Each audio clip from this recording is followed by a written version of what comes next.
and we'll get started. So one of our speakers tonight for tonight's program is a guest. He is a practicing attorney. His name is David Singleton. And he and the rest of the genealogy clan here are planning on trying to answer some of your questions. So if you guys would like to hop back on, we can get started. Hello, Elizabeth. Hello, Allison. Good evening. Hello. Okay.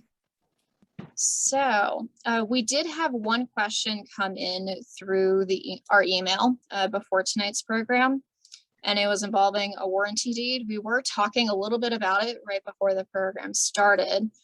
I'm going to actually share my screen so you can see what was sent to us. Okay, so the question was, when was this document issued? Because there are several different dates on here. So first being, you got when it was recorded with the county, which was June 2nd, 1926. On the next page, we have May 19th, 1926. But then there's another thing, so it starts on this page and then it goes on to the next, that says December 21st, 1918. So we think we figured it out. Allison and David, would you like to kind of share what we believe the situation is? Sure, and this is all going to be speculation when you're looking at documents like that without any sort of corresponding information you might have.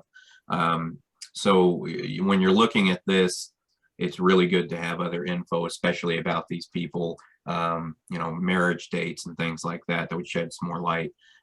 Just from a quick glance over here, over, you know, course of 5 minutes, it's possible that if you go to those last 2 pages of this document, that's going to be the official kind of warranty deed, that the warranty deed was actually completed and signed in 1918, and then just wasn't recorded until 1926. So that's the notary seal there, which would have been in 1926, and it was then officially recorded about a month later, according to the county recorder's stamp on page 1 there.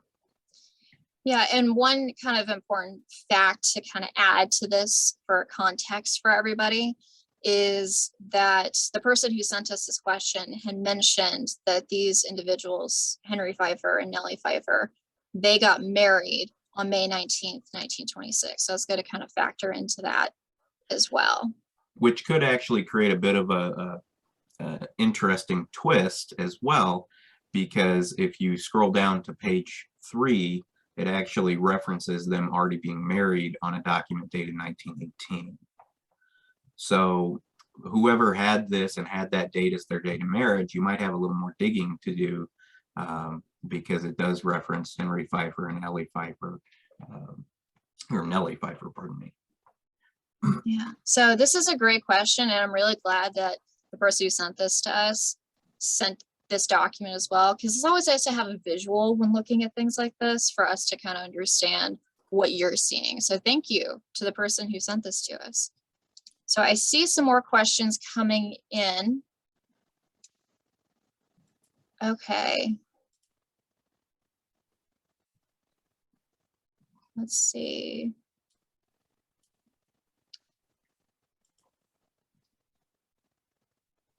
I'm just reading the question, just so I understand.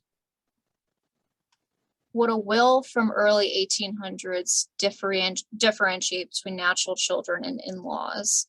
I have a will from 1839 for a man leaving property to his grandchildren, listed as the children of his daughter. All 3 generations have the same surname. I'm thinking that she may have been married to the man's son and had died before his father. So this is a genealogy question. So Allison, do you have any thoughts? It depends on the will, I would think, Also and it depends on the state. Yeah, it depends on the state, it depends on the will, it depends on the culture of the family. Yeah. If the family takes in in-laws as their own children, I mean, that makes perfect sense that that's how it would be written. When you have any sort of familial thing like that, it's truly up to how the family deals with one another. I would venture a guess that's probably what's going on, is that it's a daughter-in-law, Yeah. and that she was taken under wing, like she became part of the family. Not everybody did that. That's true. Not everybody did that. And also, so to speak to the state, like how it can differentiate state to state, I know in Louisiana, which is where I'm from, in what we would call wills and probate records in Louisiana, they called it succession records. You would have a family meeting where it will record, I love the family meetings, because it records all this information that you wouldn't find necessarily in other states. It records the names of children, both living and deceased, other family members, both living and deceased, maiden names of in-law daughters. It says where everybody is living. It's some really juicy stuff. So, but that was something that was and is state law. But Louisiana is like the special problem child. So that's why they just want to be different. So it can vary sometimes state to state. I'm also thinking during that time period, 1839, women were still considered to be the property of men. So at that point, maybe she was owned by her husband's family. Yeah. Yeah, that's a valid point. Okay. Let's see. Ooh. Do you see one you want to answer? Oh, I just think this is interesting. My great grandmother died in 1901, Syracuse, New York, intestate, but her husband filed that she had personal property value of $300 in Butte, Montana. No records exist in Butte, Silver Bow County Probate Court. Any ideas of where a record may exist?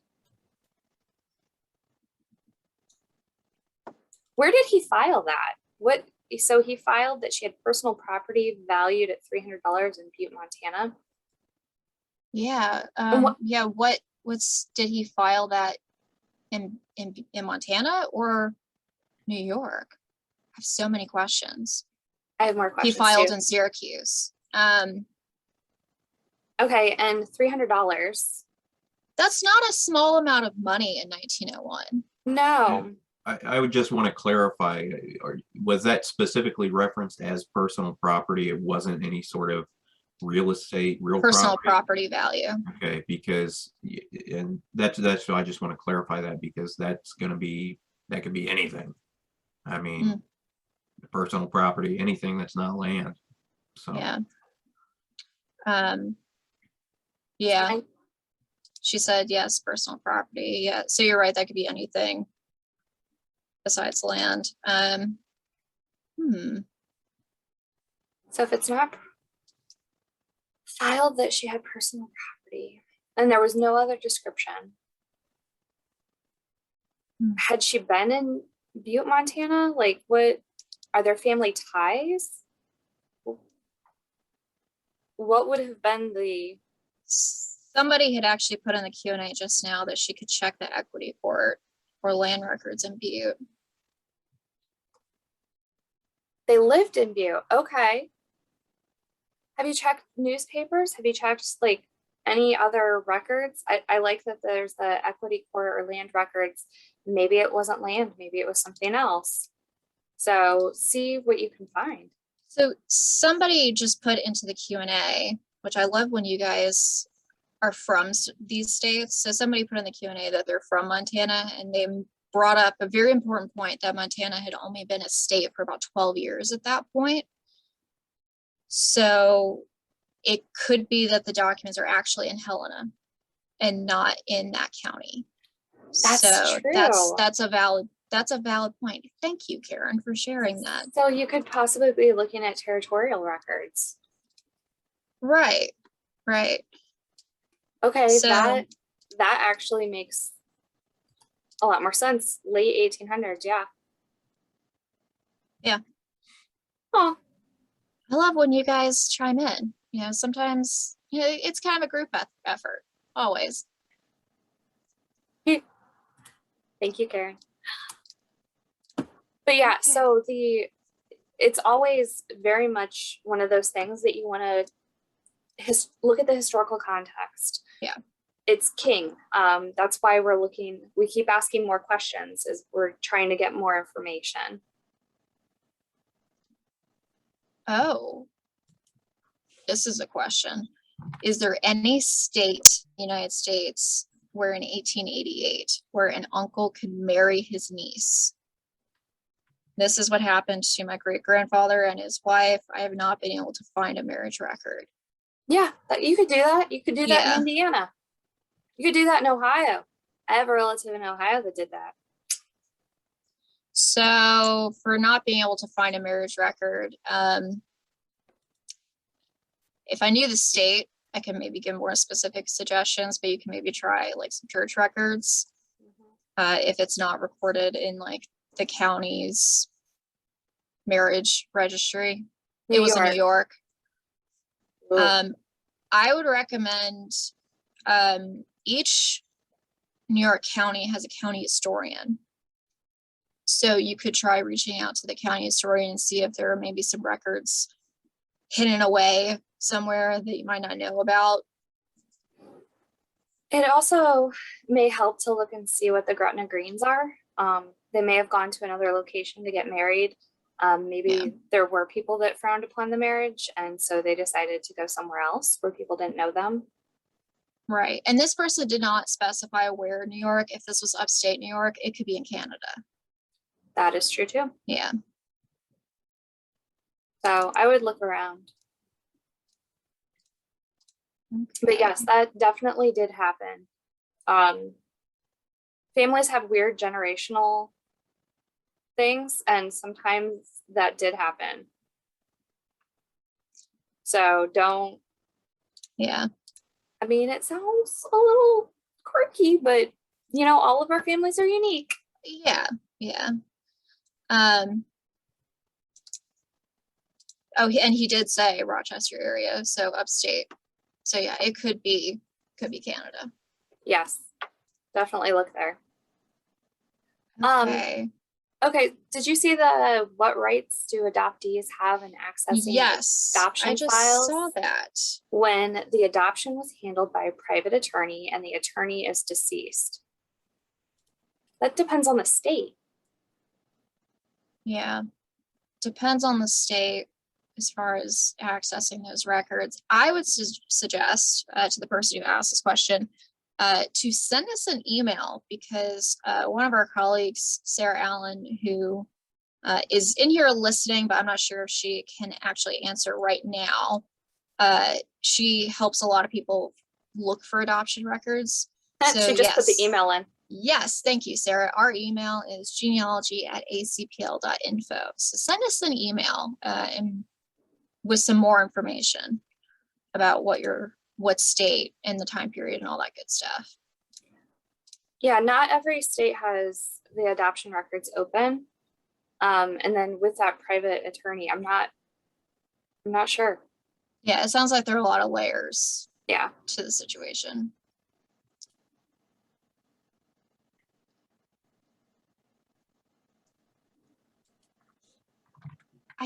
Okay, so this next question I'm reading, I feel like this was something that was actually mentioned in David's legal genealogy program that we had a while ago. So this person is saying that their third great-grandfather died in Mobile, Alabama, and he was the mayor.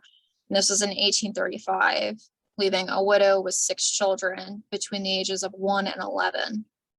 So all the children were considered infants by the court because they were under the age of 14. Is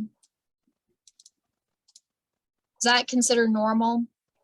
Yeah, in a lot of states, infant will just apply to anybody who has not reached the age of majority. So if under 18, or even in some under the age of 21. So when you're going back through records and you see something like that, it does not mean small child, it simply means a minor in most jurisdictions. Those terms are still used to this day. When I'm filing stuff for guardianships for minors, we talk about them being an infant. It's, you know, even if they're 14, it's because they're still a minor. So So Yeah. she followed up the rest of her question, and it says that the only court record found was the guardian appointment for the youngest child. Why wouldn't there have been appointments for all of them? well, that would have to, Maybe, I'd have to look at Alabama law in 1835 for whether it was necessary. If you do have, you know, if they were automatically taken in, let's say there's a relative who's not going to take them in and they needed a guardian appointed up. it's also possible that a widow with 6 children, maybe she was not able to care for all 6, and asked a neighbor, extended relative, somebody else to be the guardian of this other child. If that child went to go maybe live with somebody else, possibly. I'm also curious what the sex of the children would be. Yeah, I wonder if that would make a difference. I don't know. Okay, It makes me curious. it's definitely curious. Guys, genealogy, you have questions and then there's more. There's Every always- question just kind of brings about more questions, but within having those, that's how you find your answers. That's how you find those puzzle pieces. So it's kind of fun.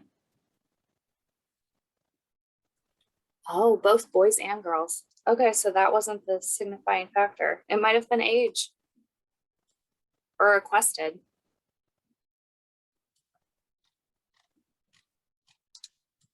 Okay. I saw one quick thing pop up as far as guardianships and multiple meanings. Guardianships do not just have to be over the whole person. There's guardianships also of estates and whatnot. So, you know, a parent is the natural and legal guardian of their child. You could end up having a situation where, let's say, there is an inheritance left to a child. Well, you know, they can't really have access to that.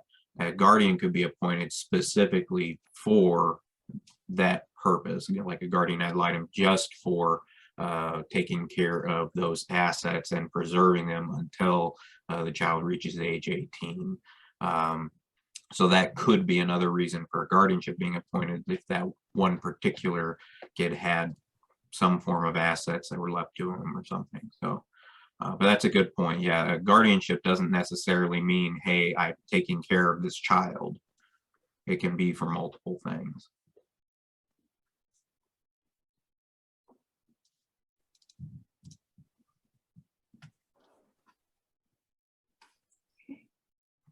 And actually going on guardianship, it looks like somebody's curious about specifically Pennsylvania in the 1850s. Now I'm curious too. You cut out a little bit when all I heard was 1850s. Oh, the 1850s is what they're curious about in Pennsylvania, what guardianship was, what were the ages of the children.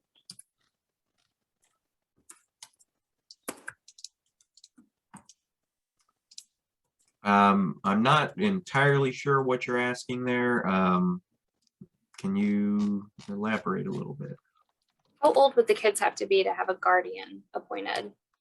Well, I would have to know. I mean, that's something I'd have to look up for 1850s. Any kid under the age majority could have a guardian appointed if they're found to be incompetent for other reasons. So if you see the term incompetent, that can mean either, you know, actually being an adult who doesn't have faculties to take care of themselves or take care of their money, or a minor is an incompetent too. So you could have a guardianship over someone who's 50 years old, you know, people with mental disabilities or things like that.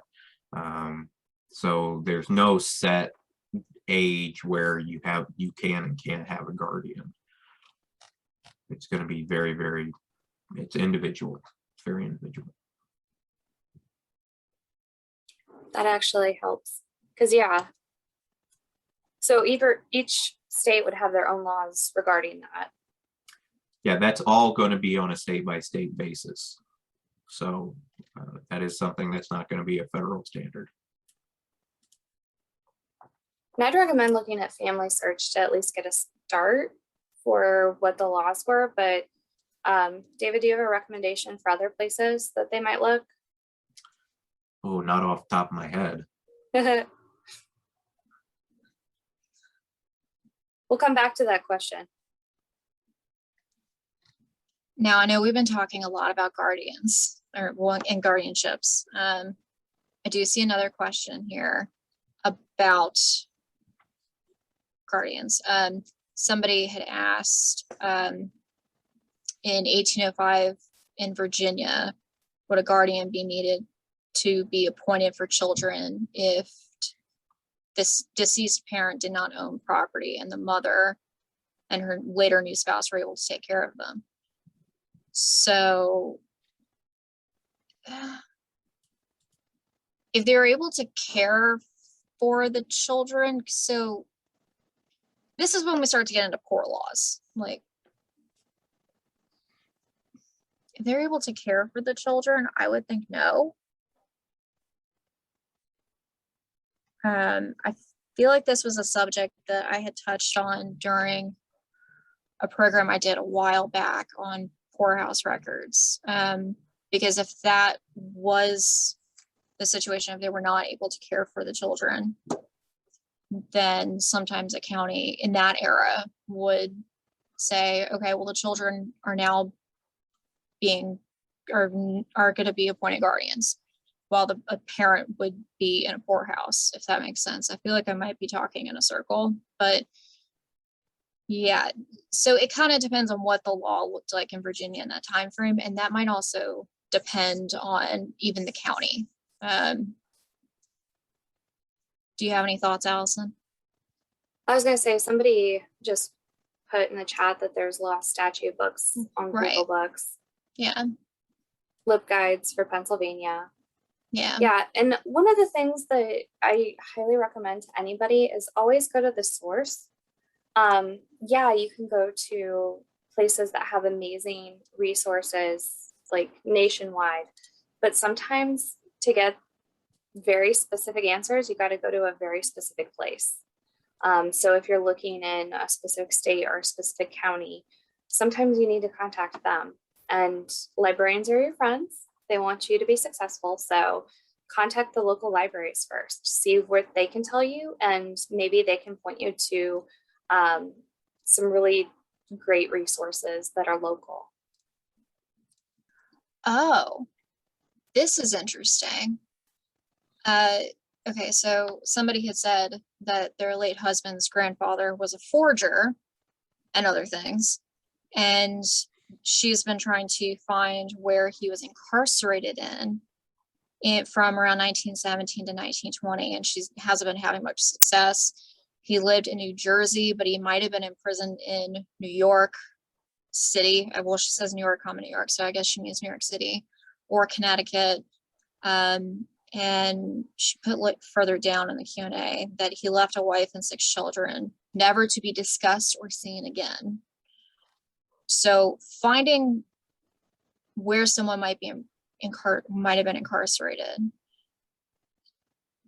Yeah. That time period, newspapers would be of interest. Newspapers. Yeah. I would definitely start with newspapers to see if maybe it's discussed. And if it's a state penitentiary, I believe the state archives typically have those. Typically, yes. If it's New York City, the New York City Municipal Archives might have them. Now, is this, you're specifying you're trying to find where he's incarcerated, but do you have the court records of the convictions or the charging information or anything like that? Because quite often you're going to have that information in those court records as well. From what the question sounded like, it kind of sounds like this was family lore. like kind of a family story. I Well, that's would, another aspect to look at too, though, is Yeah. to try and find a record, not just Right. of the incarceration, but of the court proceeding itself. I'm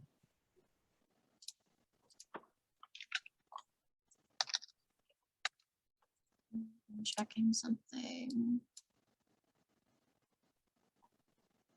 while you're looking at that, I'm going to tackle this really quick.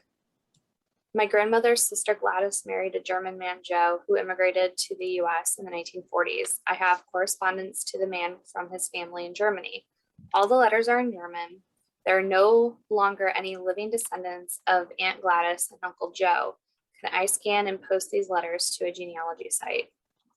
Well, you're the heir, so yeah.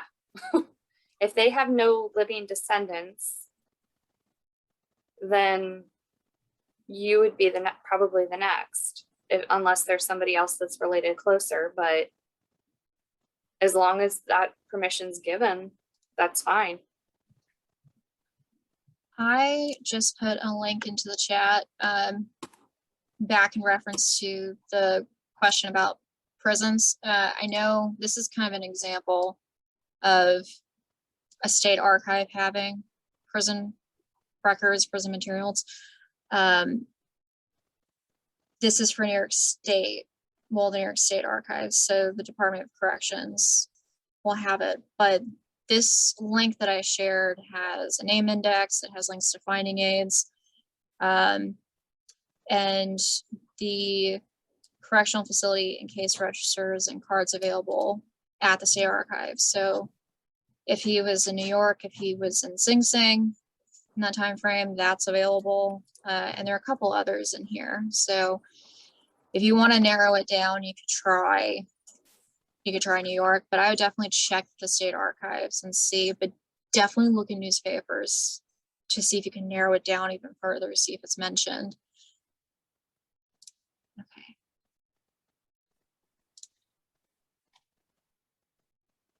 Because I was going to say the Indiana State Archives has the prison records. Right. And somebody had mentioned to try the Eastern State Penitentiary in Philadelphia because, you know, Philly's so close to all these places. And that is a museum now. So I think their records, if they're not at the museum, they're in the state archive. Okay. So there's a question from about someone whose numerous great-grandfather lost a business and his home in a lawsuit in 1875. There was a sheriff's sale, is the term, where they auction off the, quote, rents and profits of the business and property. So what the sheriff was essentially doing is they would do a public auction. People would purchase off in a lump sum the future, kind of like somebody's buying out a loan, you know, and then if the amount that it was auctioned off for would satisfy the legal debt, then the property would still stay with the great-grandfather. If it wasn't sufficient, then they would proceed to auction off the real property as well in order to satisfy that debt. And to answer the direct part of the question, yes, your great-grandfather would have kept any amount over what the lawsuit damages were. That still would be the case today in the same sense. He would only owe up to the amount of the judgment, and then anything above that from the sale he would retain. If you guys have, I just want to do a quick reminder, if you guys have resources to share, like links to various things that you think of, put them in the chat.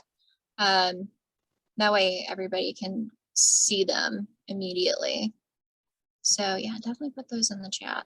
But use the Q&A button for your questions for us so they don't get buried in resources. Okay, did you guys see the next question? One of my relatives was listed in the 1930 and 1940 censuses as partner to the head of the household. Both of them were females. What did partner mean? It meant they were in a relationship. Yep. And they were not shy about it. And they, yeah, But the instructions in the 1930 and 40 census did say that if they were partners, it was to be listed in the census. It was a common known thing during that time period. I'm glad somebody asked that, because you don't see that question very often. No, you don't, but I do find it interesting that it's in the census instructions to list them as Yeah. partners. I hadn't thought about it being in the census instructions. Mm-hmm. Okay, so this is an immigration question. Another Butte, Montana question. So their great-grandfather naturalized in 1892 in Butte, in the Western District Court. And she has a copy of the certificate and a newspaper article that he was admitted. However, the courthouse and the Butte Silverboat archives have no record of intent or declaration. Any ideas on how to find those documents? I think that goes back to somebody's comment that it became a state late 1890s. I don't know the exact date. It became a state in the 1890s. So let's see, Montana. 1889. Okay. So it became a state right before. So it's possible that it wasn't in that location. Those records could be somewhere else. I would look in.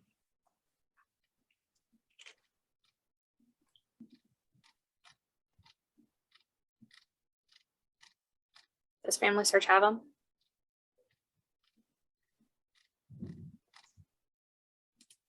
Montana naturalization records.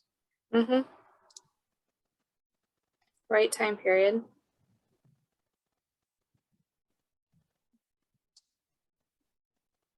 That looks correct. Yeah.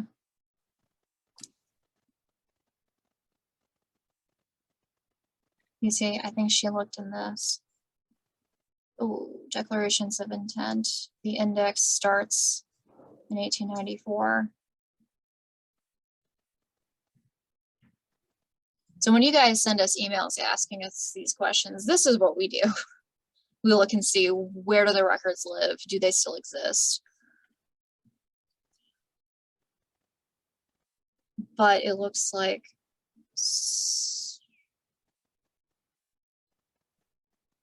the declarations of intent that are on Family Search start in 1894, but that doesn't mean that they might not exist elsewhere.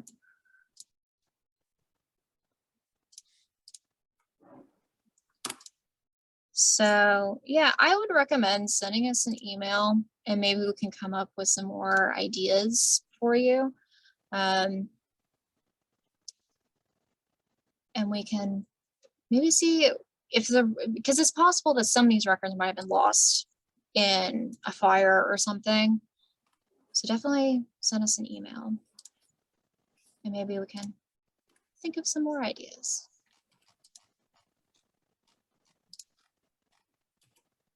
Thank you, Sarah. Hey, David, I don't know if you saw, an earlier question that we had was dealing with adoption with a private attorney. I don't know if you know what happens to the records of private attorneys when they die. So it definitely will depend on time period. So modern practice, you, at least in the state of Indiana, you have to specifically designate a successor attorney. Essentially, if you suddenly cannot, or you can no longer practice suddenly, or you die, or something like that, you have to have somebody designated who would take over your files, and both physical files and cases that you're handling, and things like that. Different time periods, so especially if you have one local general practice lawyer or something like that, that may not be the case. So there's no real definite answer, especially the further back we go, about where those records could end up. A lot of times, unfortunately, when you're talking about an attorney's records for their client, unless it's something they're required to keep for an extended period of time, they usually hang on to it for a few years and then they get destroyed. So the important stuff is all what's going to be on file with the recorders and with the courts and whatnot, more so than what the attorneys themselves are going to keep. So this is 1983 in Ohio. Whereabouts in Ohio? Do we have a location?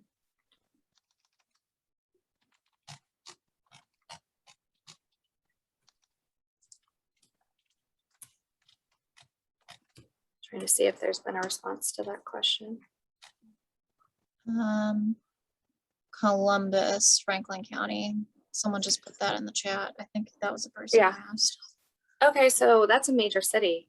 I would think that they would have a successor. It wouldn't be like out in the country or anything. Do you know who the attorney was? Because in that situation, if they had a partnership or anything like that, most of the time, if there is a partnership or a firm they're working with, it would automatically be assumed by their coworkers, essentially. It could be passed down.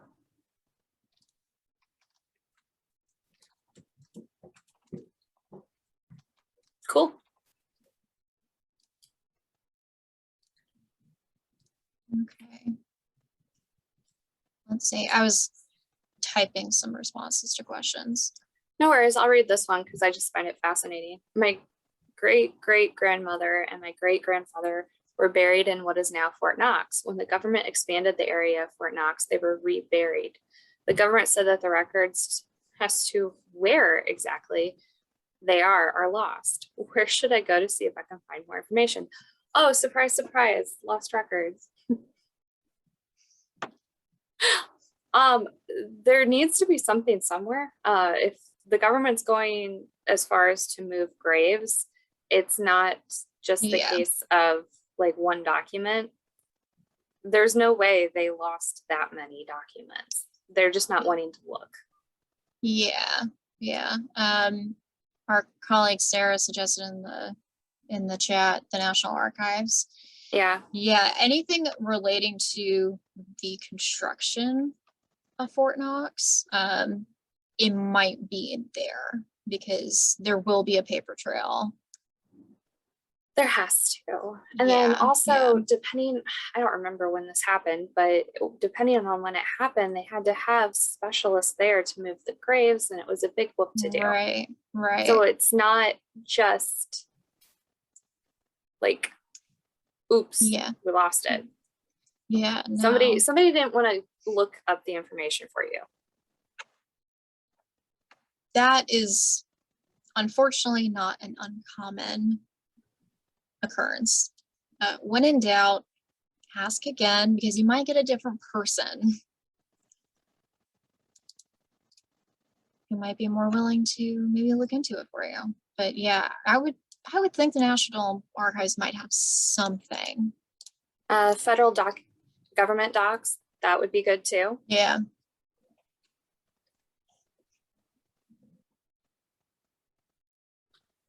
And one of your fellow attendees put in the chat the email address for who to ask at the National Archives, which is inquire@nara.gov. Okay. So this is a question that David might be able to answer.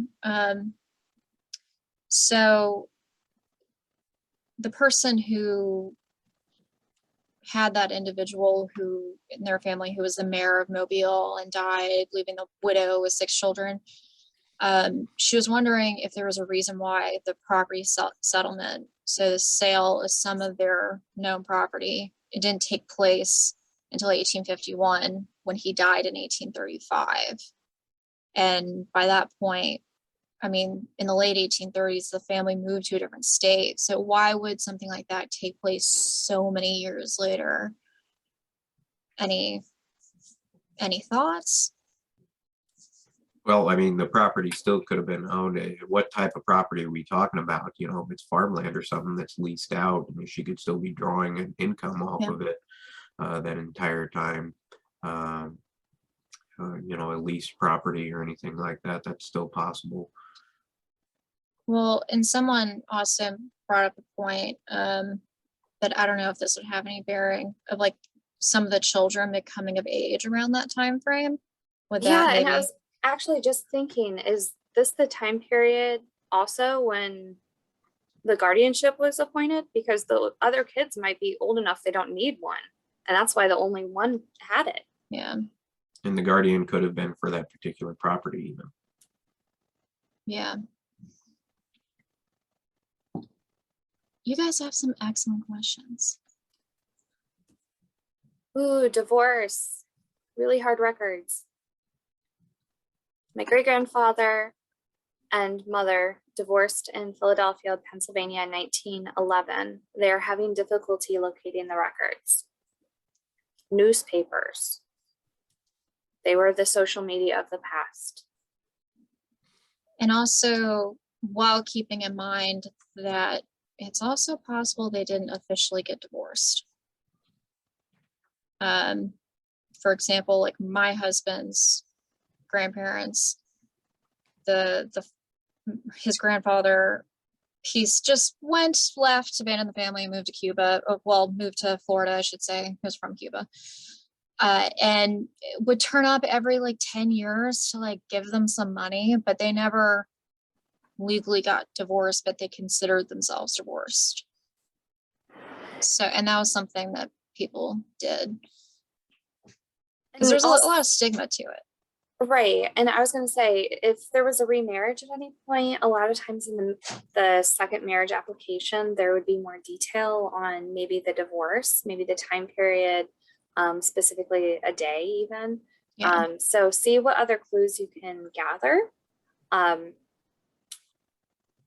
Yeah, that I would look at that. And also, I wonder if they didn't divorce in Philadelphia. Yeah. It is possible they went somewhere else to divorce. They could have gone to like Reno and got divorced. I don't know. Right. Well, that's a important thing to bring up, because I remember my brother-in-law, who was an attorney, saying that when he was in law school in Mississippi, one of the things that was discussed in law school was that in the state of Mississippi, if you wanted a divorce, you had to go to Jackson. So the Johnny Cash and June Carter song about going to Jackson, that's what it's about. They're talking about going to get a divorce. Yeah, just some fun pop culture tidbits thrown in casually.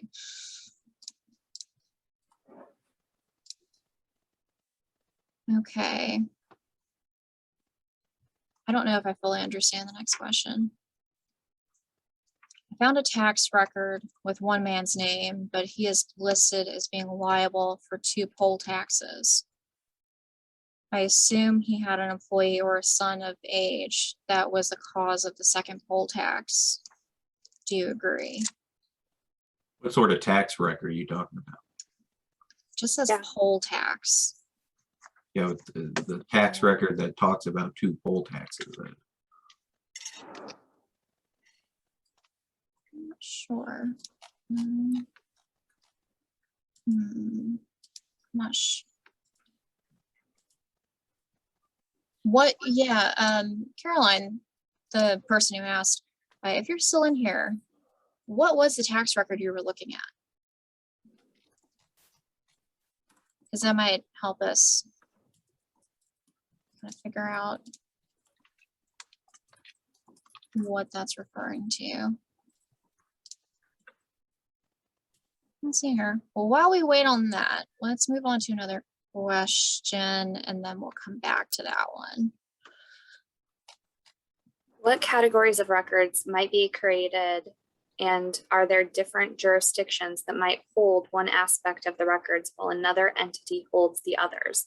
For example, where would you recommend I look, even if I can only locate a portion of the related records? Okay.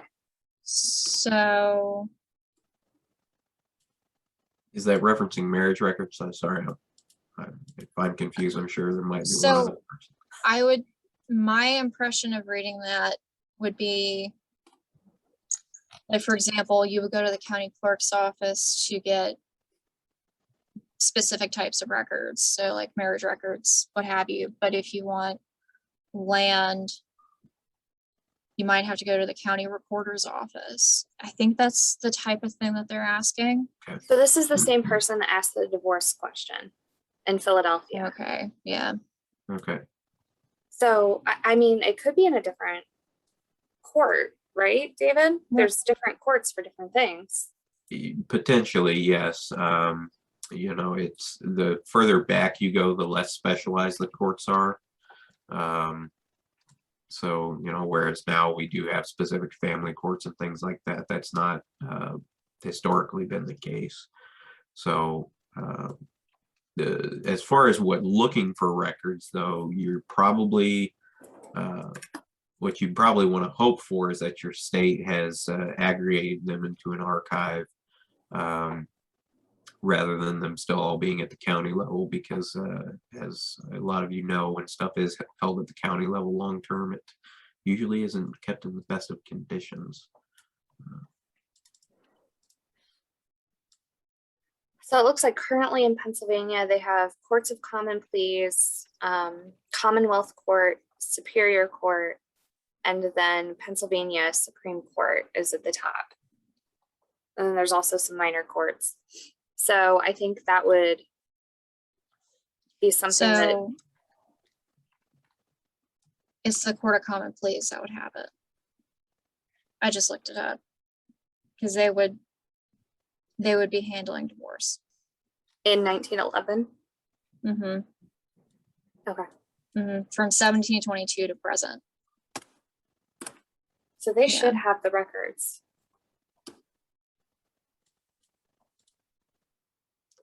Yes. Filing, purpose of actions, blah, blah, blah, blah, blah, blah. Yeah, the Court of Common Pleas should have it.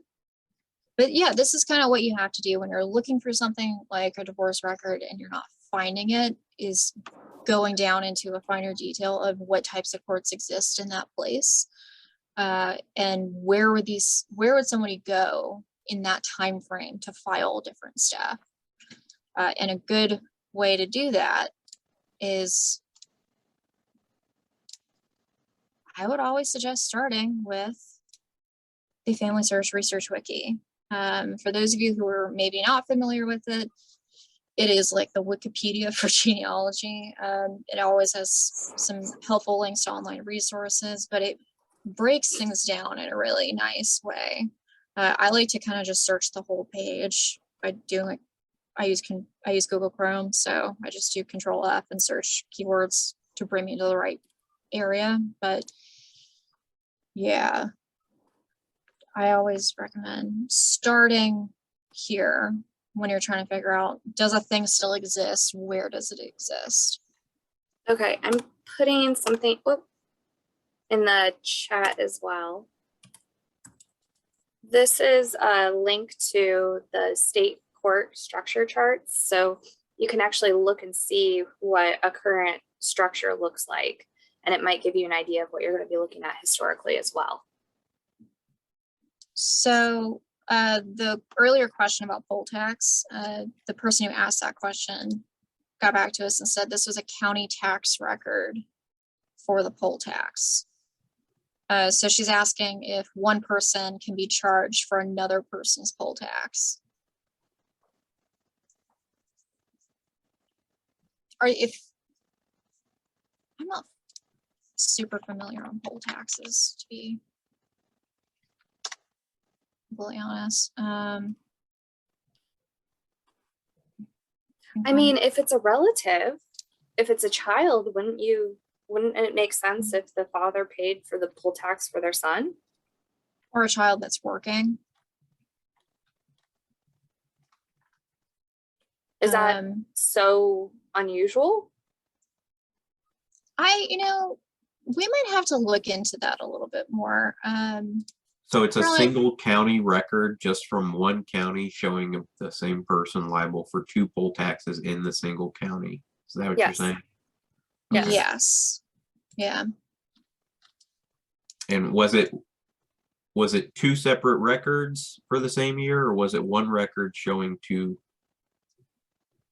From what the question looks like, one record showing that this one person was liable for 2 poll taxes.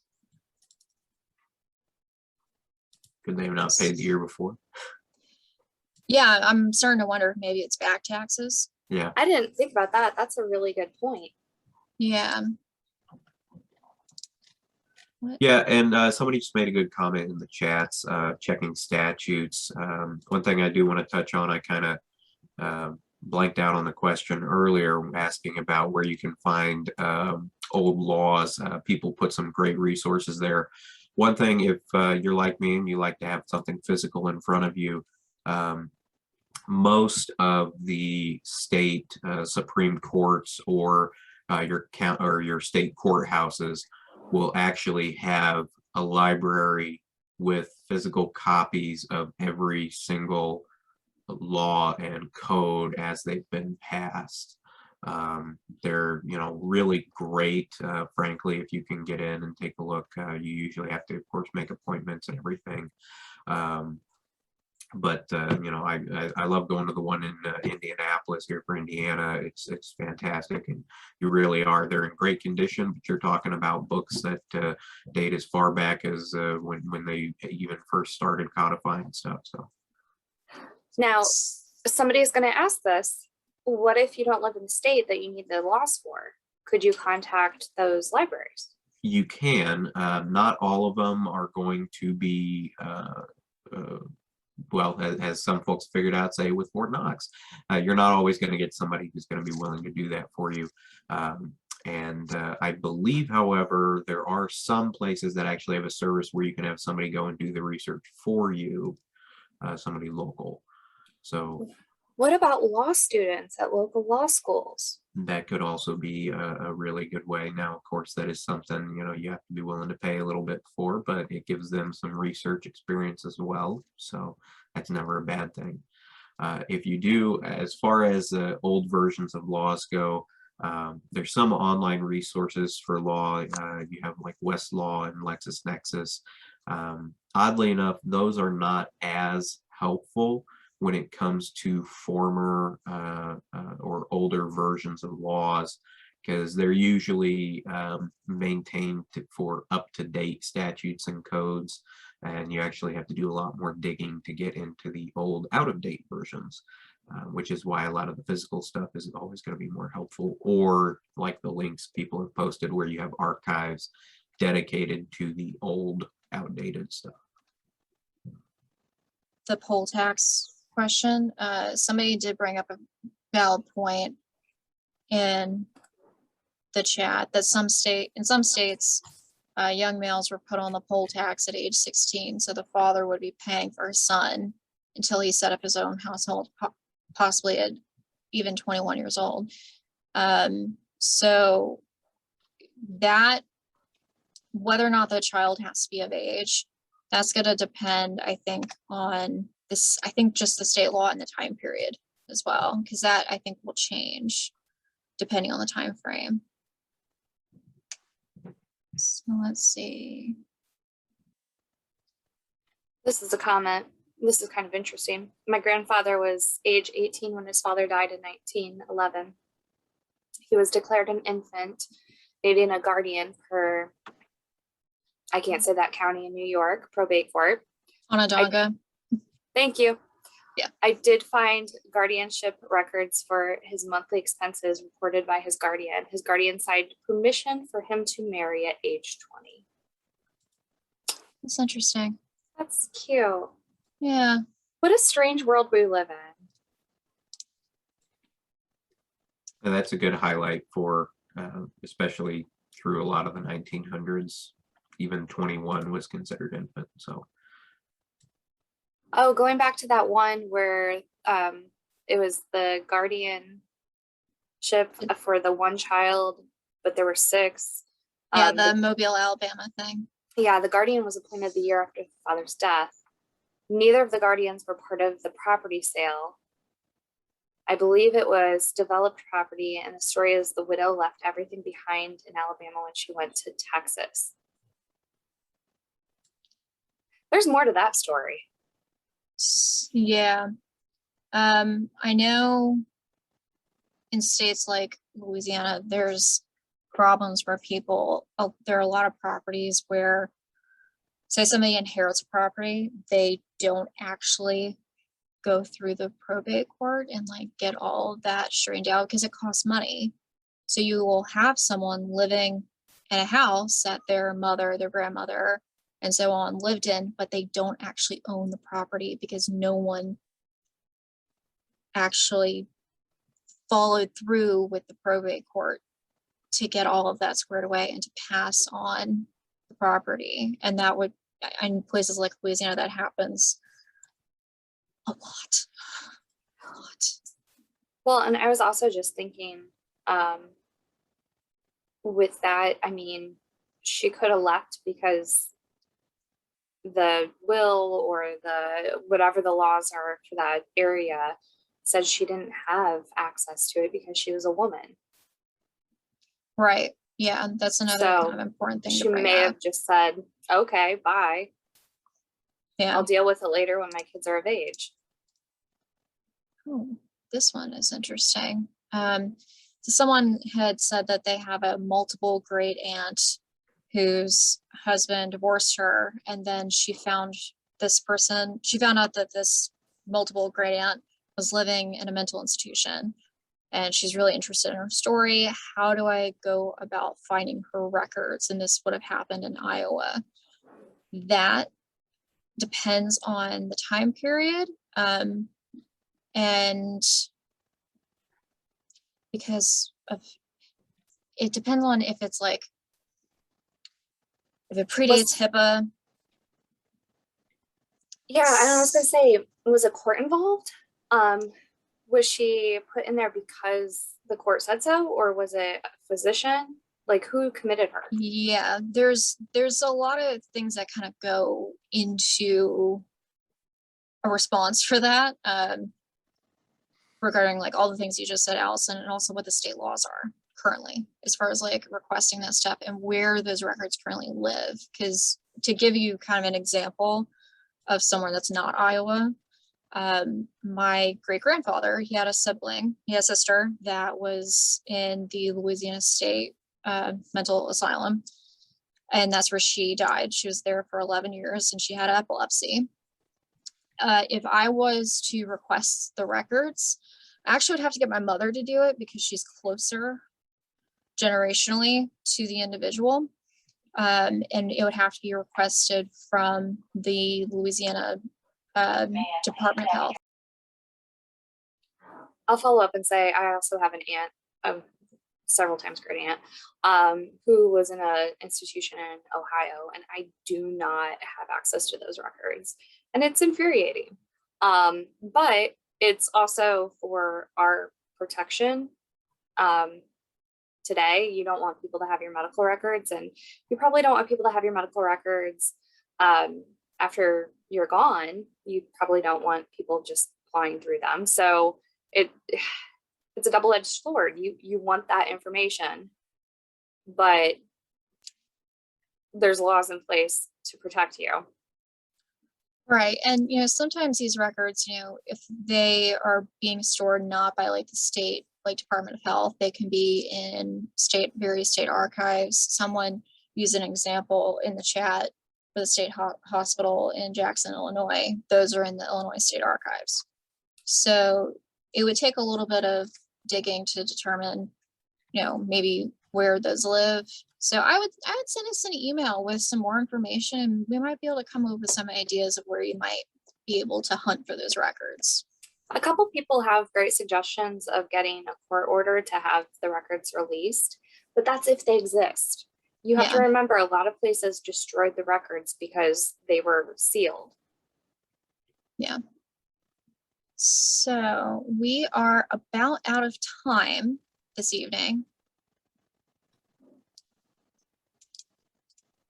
Somebody did ask did say in the Q&A that there were a lot of great resources shared in the chat, which thank you everyone for sharing your resources. I love how collaborative these programs can be. If you would like a copy of the chat so you can get links to all this stuff, send us an email at genealogy@acpl.info, which I'm going to put that in the chat. But if you have questions, if we maybe didn't get to your question this evening, also just send us an email and we are more than happy to maybe take a look at your problem, give you some ideas. If you just want to say hello to us, send us an email. We always appreciate your feedback. Okay, so. Okay, so this one I'm going to read really quick. Weren't widows allowed to own property after the deaths of their husband? They were no longer considered under a husband's coverture. So the reference to coverture, I will note, is definitely part of the archaic law. Basically, it said the woman is not distinct from her husband. I will say for the United States, those were all eliminated throughout the 1800s in every single state.